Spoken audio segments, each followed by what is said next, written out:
नमस्ते दोस्तों, जोहार। मैं अभिषेक चक्रवर्ती आप सभी का फिर से अपने यूट्यूब चैनल पर स्वागत करता हूं। दोस्तों, आप सभी के डिमांड पर जो है इकोनॉमिक्स का लॉन्ग क्वेश्चन आंसर्स जो कल के एग्जाम में आ सकते हैं, तो मैं उसका जो है सीरीज लेके आ रहा हूं। तो आप लोग शुरू से लेकर अंत तक इस वीडियो को जरूर देखिएगा।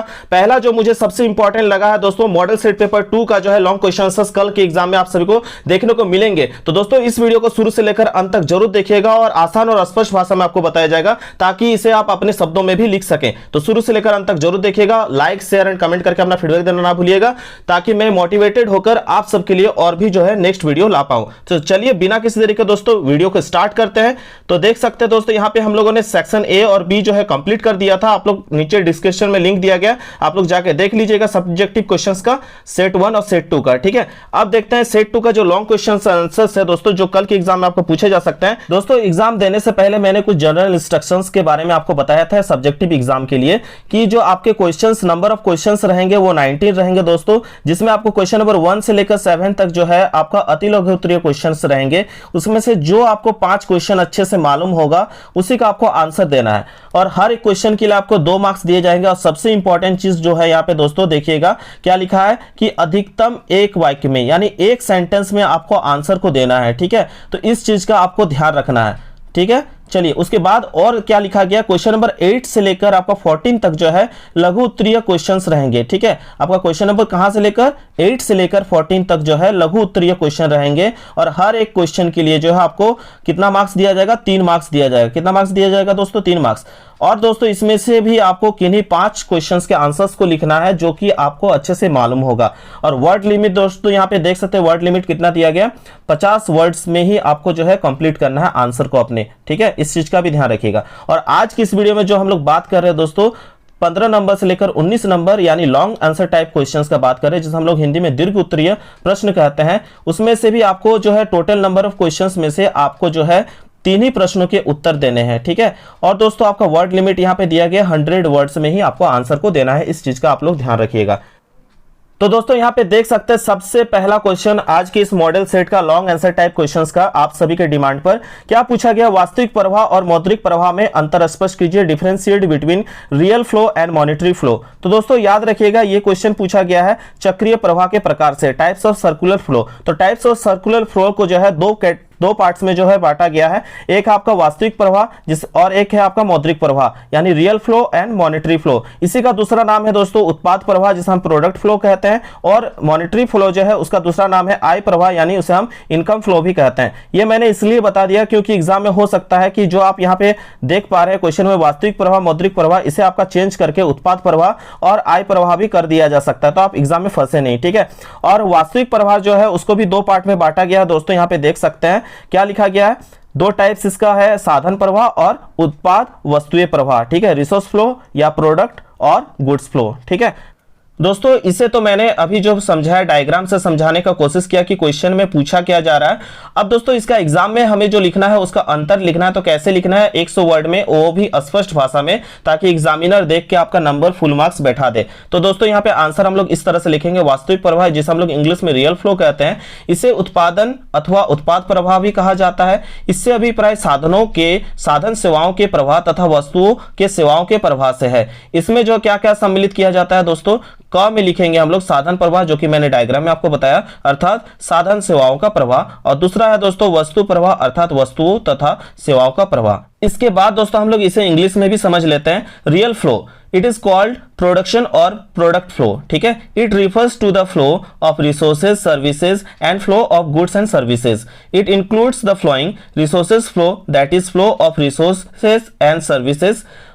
B goods flow, that is flow of goods and services. ठीक है दोस्तों, सर्कुलर फ्लो का जो है हम लोगों ने पहला टाइप पढ़ लिया। अब दोस्तों दूसरा टाइप जो है उसे हम लोग कैसे लिखेंगे, मौद्रिक प्रवाह को, इसे आय प्रवाह भी कहा जाता है। एक अर्थव्यवस्था में साधन सेवाओं के प्रवाह द्वारा मुद्रा का प्रवाह साधन भुगतान के रूप में उत्पन्न होता है। साधन भुगतान आय प्रवाह का रूप ले लेता है, वस्तुओं और सेवाओं पर व्यय प्रवाह का रूप ले लेता है। आय तथा व्यय दोनों विपरीत दिशा में चक्रीय ढंग से क्या होता है दोस्तों, घूमते हैं। मुद्रा एक हाथ से दूसरे हाथ में इस प्रकार प्रवाहित होती है, एक एग्जाम्पल के थ्रू से हम समझा सकते हैं, जैसे पाइप में पानी तथा सर्किट में विद्युत प्रवाहित होती है। अब दोस्तों हम लोग मॉनेटरी फ्लो को इंग्लिश में कैसे लिखेंगे, it is called income flow, the flow of money in an economy is generated in the form of factor payments by the flow of services. The instrument payments takes the form of an income flow. Expenditure on goods and services takes the form of flows. Both income and expenditure rotate in opposite direction in a cyclic manner.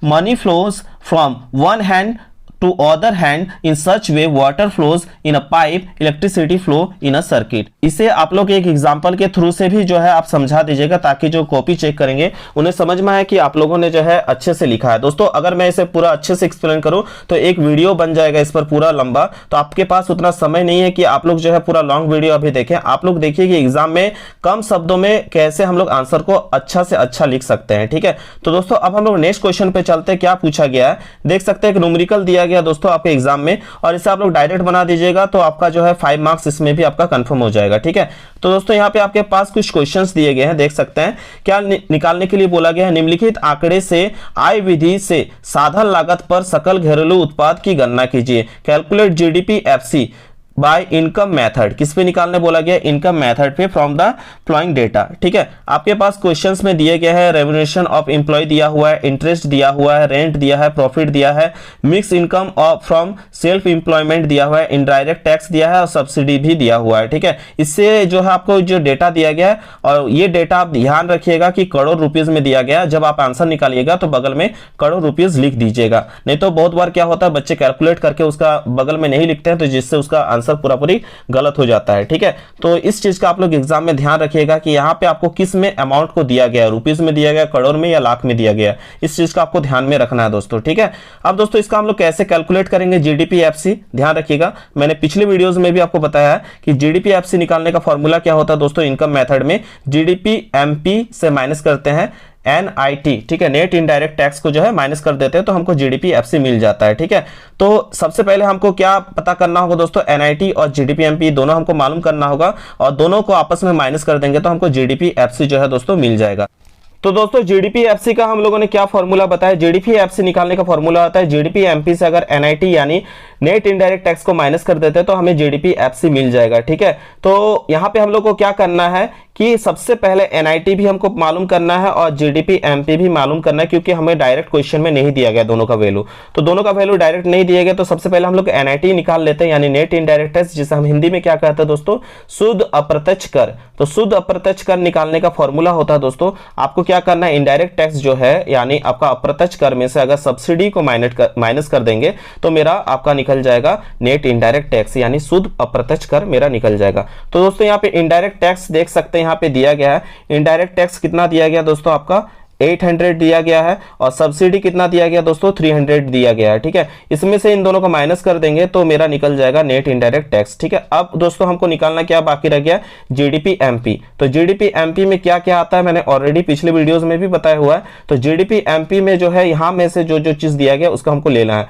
तो यहाँ पे देख सकते हैं क्या क्या लेना है हमको, रेम्यूनरेशन ऑफ एम्प्लॉय जो है ये हमको लेना है, इंटरेस्ट भी हमको लेना है। ठीक है, आपका रेंट भी हमें लेना पड़ेगा, यहाँ पे आपका प्रॉफिट भी आ जाएगा, मिक्स इनकम फ्रॉम क्या आएगा, मिक्स इनकम फ्रॉम आपका सेल्फ एम्प्लॉयमेंट जो है ये भी आप ले लीजिएगा। ठीक है, तो दोस्तों ये सभी लेके हम लोग जो है कैलकुलेट करेंगे तो आपका निकल जाएगा क्या, यहाँ पे आपका निकल जाएगा जीडीपी एमपी। ठीक है, तो यहाँ पे आप देख सकते हैं 13,300 आपका 1,500 1,000 1,500 16,100 को टोटल कैलकुलेट करेंगे तो 33,400 आएगा।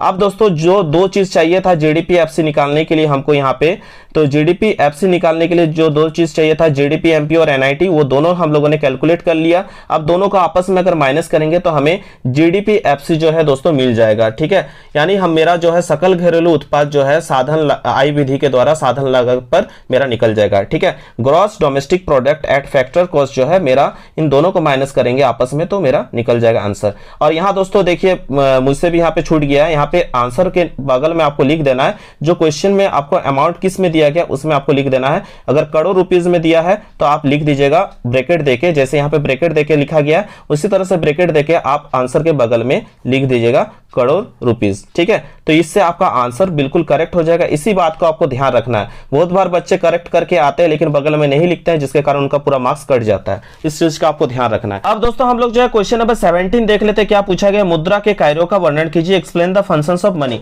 तो दोस्तों इसका आंसर आप लोग देख सकते हैं, क्या लिखना है, प्रोफेसर किनले ने मुद्रा के कार्यों को 3 वर्गों में बांटा है, प्राथमिक कार्य, द्वितीयक कार्य और आकस्मिक कार्य। इसका हम लोग इंग्लिश में क्या लिखेंगे, professor Kinley has divided the function of money into 3 classes, primary function, secondary function and third है कंटेंजेंट फंक्शन। ठीक है, तो दोस्तों इसका आप लोग आंसर्स को देख सकते हैं, इजी वर्ड में लिखा गया है। एक बार अगर आप लोग भी खुद पढ़िएगा तो आप लोग को समझ में आ जाएगा। ठीक है, तो दोस्तों यहाँ पे हम लोग आंसर क्या लिखना है, मुद्रा के प्राथमिक कार्य इस प्रकार है, विनिमय का माध्यम यानी मीडियम ऑफ एक्सचेंज, यह मुद्रा का सबसे महत्वपूर्ण अथवा आधारभूत केंद्रीकृत कार्य है। इस कार्य को करने के लिए मुद्रा को सामान्य स्वीकृति अवश्य प्राप्त होनी चाहिए। मुद्रा विनिमय के माध्यम के रूप में विनिमय सौदों को जो है 2 भागों में बांटती है, एक को क्या क्रय तो दूसरा जो है विक्रय। ठीक है, इंग्लिश में भी दोस्तों वही लिखा गया, यहाँ पे आप स्क्रीन पर देख पा रहे हैं। Primary function, the primary functions of money are as follows, medium of exchange, this is the most important or basic centralized function of money.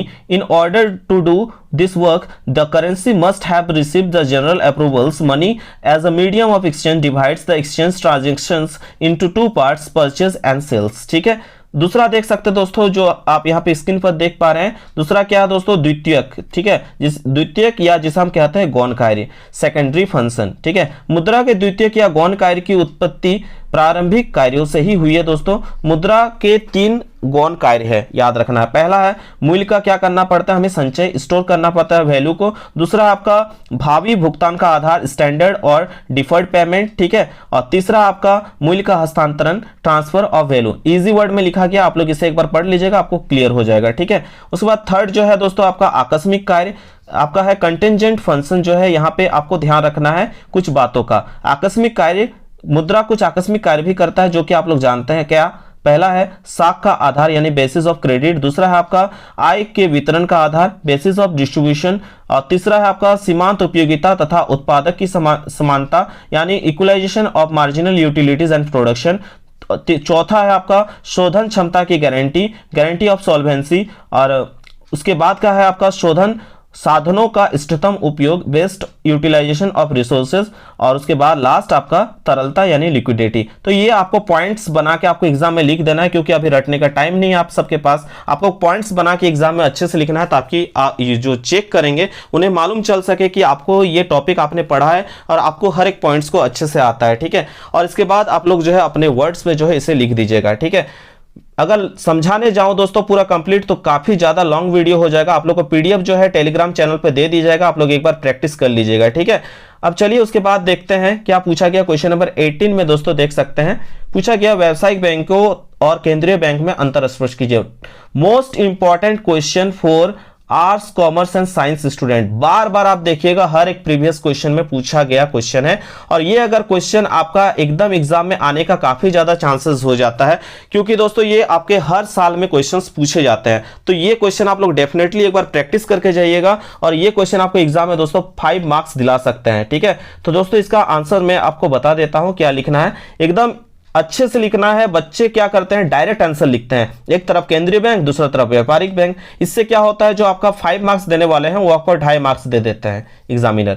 तो इस तरह की गलती आपको एग्जाम में नहीं करना। हम लोग 5 मार्क्स कैसे ला सकते हैं दोस्तों, याद रखना है। सबसे पहले आपको बताना रहता है अंतर का आधार, ठीक है, बेसिस ऑफ डिस्ट्रीब्यूशन, हम लोग किस आधार पे उसे बांट रहे हैं, अलग अलग दोनों के बीच में अंतर किस तरह से कर रहे हैं, इसके बारे में आपको बताना पड़ता है सबसे पहले। तो एक कॉलम अंतर का आधार जरूर बनाइएगा, उसके बाद दोनों को अलग अलग कॉलम में यहाँ पे जैसे मैंने दिखाया आप लोग को दिखाना है। सबसे पहला पॉइंट क्या लिखेंगे, सबसे पहला कोई भी चीज अगर डिफरेंस करते हैं तो उनके बीच का डिफरेंस का मीनिंग लिखना पड़ता है। तो सबसे पहले अर्थ लिखेंगे दोस्तों हम लोग। यहाँ पे मैंने जो है इंग्लिश और हिंदी दोनों में बताया है, ज्यादा टेंशन लेने की बात नहीं है। आप लोग को पीडीएफ जो है टेलीग्राम चैनल में भेज दिया जाएगा। अगर वीडियो में अच्छा रिस्पांस आता है तो जल्द ही जो है मैं इस पीडीएफ को जो है लिंक आपको टेलीग्राम चैनल में शेयर कर दूंगा। तो दोस्तों यहाँ पे पहला पॉइंट हम लोग को क्या लिखना है, मीनिंग। ठीक है, किसी का भी अंतर करते हैं तो सबसे पहले उसे मीनिंग लिखना पड़ता है। ठीक है, तो यहाँ पे केंद्रीय बैंक एक तरफ और दूसरी तरफ व्यापारिक बैंक। केंद्रीय बैंक का क्या मीनिंग होता है दोस्तों, यह जो होता है देश का मुख्य बैंक तथा मौद्रिक संस्था है जिसे नोट निर्गमन का एकाधिकार प्राप्त है। ठीक है, इसे सबसे इंपॉर्टेंट पॉइंट है दोस्तों इसका। ठीक है, तो यहां पे हम लोग क्या लिखेंगे, it is the main and monetary institution of the country from which it has the monopoly of note issue. ठीक है, उसके बाद व्यापारिक बैंक में क्या लिखना है इसका मीनिंग में दोस्तों, यहां पे लिखना हमें व्यावसायिक बैंक ऐसी वित्तीय संस्था है जो लोगों से जमाएं स्वीकार करते हैं तथा विभिन्न कार्यों के लिए ऋण देते हैं तथा अन्य विभिन्न कार्य भी करते हैं। जैसे हम लोग एग्जांपल के लिए आपका यूको बैंक हो गया, बैंक ऑफ इंडिया हो गया, ये लोग क्या करते हैं, ये सभी कॉमर्शियल बैंक है और इन लोग का काम क्या है, जब हमें जमा करना रहता है तो हम उन्हें जमा करते हैं। हमें अगर लोन की आवश्यकता होती है तो उन बैंक से हम क्या ले सकते हैं, लोन भी ले सकते हैं। तो व्यापारिक बैंक का काम क्या है दोस्तों, मैंने बताया। इसे हम लोग इंग्लिश में कैसे लिखेंगे, commercial bank is such a financial institutions that accepts deposit from people and gives loans from various purposes and also perform various other functions। ठीक है, ये आपको लिखना है। चलिए उसके बाद में क्या लिखना है, पॉइंट इजी आप लोग लिखिएगा। आपको 8 पॉइंट्स टोटल बता दिए जाएंगे, तो आप लोग उसमें से कोई भी 6 पॉइंट्स सेलेक्ट करके लिख दीजिएगा। ठीक है, लेकिन ये मीनिंग वाला जो है दोस्तों जरूर लिखिएगा। पॉइंट नंबर 2 दोस्तों एकदम इजी है और एक सेंटेंस में आपका कंप्लीट हो जाएगा। पॉइंट नंबर 2 क्या है, संख्या। ठीक है, यानी नंबर ऑफ बैंक्स। ठीक है, तो दोस्तों एक देश में केवल एक ही केंद्रीय बैंक होते हैं। ठीक है, एक देश में कितने केंद्रीय बैंक होते हैं, एक केंद्रीय बैंक होते हैं। ठीक है, जैसे हम लोग यहाँ पे RBI, reserve bank of India, there is only one central bank in a country. ठीक है, उसके बाद इधर क्या लिखना है हमें, कमर्शियल बैंक में एक देश में बहुत से व्यावसायिक बैंक होते हैं। क्या यूको बैंक, आपका बैंक ऑफ इंडिया या अदर जितने भी बैंक्स है, क्या वो एक ही है या अलग अलग जगह भी है? तो एक देश में जो है बहुत से व्यावसायिक बैंक होते हैं। There are many commercial banks in a country. ठीक है, इसके बाद दोस्तों पॉइंट नंबर 3 में हमें क्या लिखना है, अधिनियम यानी एक्ट। भारतीय रिजर्व बैंक अधिनियम कब का, 1934। उसके बाद दोस्तों ये जो है कॉमर्शियल बैंक के लिए क्या है, बैंकिंग रेगुलेशन अधिनियम 1949। इसे हम लोग इंग्लिश में क्या लिखेंगे, reserve bank of India act 1934 and banking regulation act 1949। ठीक है, अब दोस्तों बात करते हैं स्वामित्व यानी ऑनरशिप का। ठीक है, तो दोस्तों इस पर जो है प्रायः सरकार का स्वामित्व एवं प्रबंधन होता है, याद रखना है। ठीक है, it is often on and managed by the government. ठीक है, उसके बाद यहां इसमें क्या लिखना है, ये बैंक सरकार अथवा निजी उद्यमियों द्वारा चलाए जाते हैं।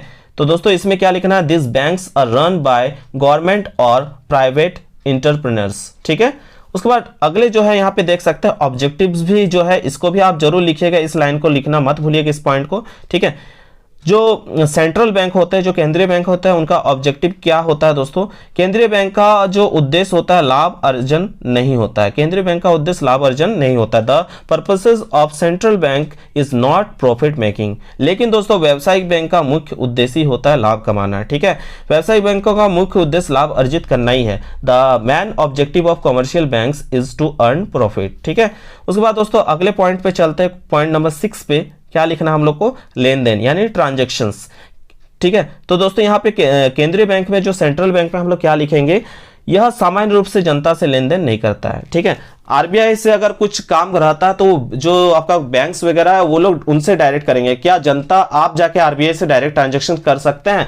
हम लोग जो है कॉमर्शियल बैंक से ट्रांजैक्शंस करते हैं दोस्तों। RBI से बैंक्स वगैरह जो है अपने ट्रांजैक्शन वगैरह लेन देन या जो भी मुद्रा से संबंधित कार्य रहते हैं वो RBI से बैंक कर सकते हैं, लेकिन क्या आम पब्लिक जो है वो कर सकता है? नहीं कर सकता है। इसलिए इसे हमें क्या लिखना है यहाँ पे केंद्रीय बैंक में, यह सामान्य रूप से जनता से लेन देन नहीं करता है। ठीक है, तो यहां पे हमें आंसर इंग्लिश में कैसे देना है, it does not normally deals with public. ठीक है, उसके बाद दोस्तों व्यावसायिक बैंक में यानी व्यापारिक बैंक में हम क्या लिखेंगे, इनका लेन देन जो है सामान्य जनता से होता है। ठीक है, their transaction take place with general publics. ठीक है, जैसे हमको जमा करने जाना तो हम बैंक में जाके जब मन तब जाके जमा कर सकते हैं, अगर लोन लेना रहे तो लोन ले सकते हैं। ठीक है, और भी कई काम है जो हम व्यावसायिक बैंक में जाके कर सकते हैं, लेकिन हम डायरेक्ट जो है केंद्रीय बैंक में जाकर हम काम नहीं कर सकते हैं। ठीक है, उसके बाद दोस्तों नोट निर्गमन। ठीक है, यानी नोट इशू को लेकर, तो यह सामान्य रूप से जनता से लेन देन नहीं। यहाँ पे दोस्तों यह लाइन मिस्टेक हो चुका है,